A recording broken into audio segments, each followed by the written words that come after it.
After several years of a tug-of-war with Congress, the US Air Force has only recently begun to reduce the number of its A-10 Warthog attack aircraft. Thus, it was authorized to retire 21 of them from service in 2023, and 42 more will join them at the storage center at Davis-Monthan Air Force Base, Arizona, by the end of the current fiscal year. The remaining 218 aircraft will be gradually eliminated from the inventory by 2028, or even 2029. Designed around the 30mm Gayu-8 Avenger Gatling gun, capable of firing up to 3,900 rounds per minute, the Fairchild A-10 Warthog, or Thunderbolt II, remains an iconic aircraft of the Cold War. Although it was not used to annihilate columns of Soviet tanks, it demonstrated its capabilities during Operation Desert Storm in 1991. Then, both in Afghanistan and Iraq, it quickly became indispensable for providing close air support to troops in contact with insurgent elements. Hence, Congress's reluctance to accept its withdrawal. The A-10 is an excellent aircraft, but in an uncontested environment. However, in the future, we will have to operate in more contested environments, explained General Charles Brown, the current U.S. Joint Chiefs of Staff chairman. For future wars, the U.S. Air Force needs aircraft capable of performing multiple roles, and the utility of the A-10 is too limited. Commanders no longer request it because it is a single-mission aircraft, he insisted. However, Ukraine would have liked to rely on A-10 Warthogs to counter Russian tanks and other armored vehicles. Such a request has been regularly made by Ukrainian military leaders. But, given the losses inflicted by their troops on Russian forces, granting their request would probably not have been the wisest thing to do.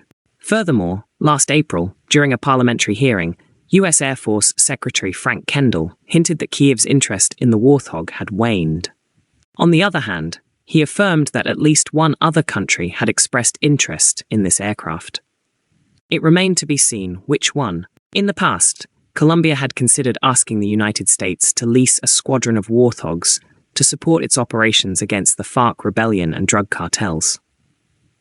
But the matter did not go any further. Ultimately, according to the specialized site The War Zone, the country mentioned by Mr. Kendall is likely Jordan.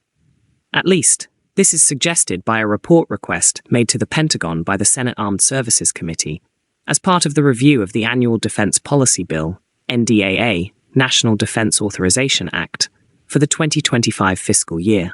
More specifically, the Secretary of Defense is asked to submit a report to the relevant parliamentary committees on the feasibility and advisability of transferring end-of-service A-10 aircraft to Jordan. Currently, the Royal Jordanian Air Force has about 50 F-16s, soon to be reinforced by 16 more F-16s upgraded to Viper standard, and about 10 air-tractor AT-802 reconnaissance and ground attack aircraft.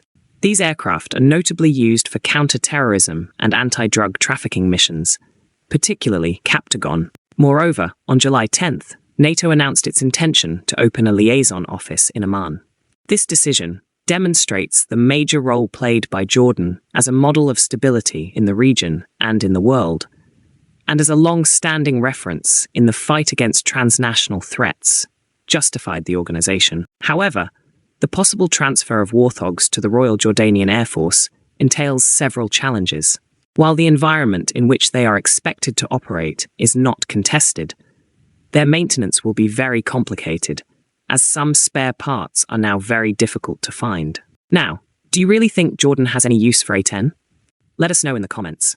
We discuss such interesting topics every day. Please like, share, and subscribe for more such stories in the future.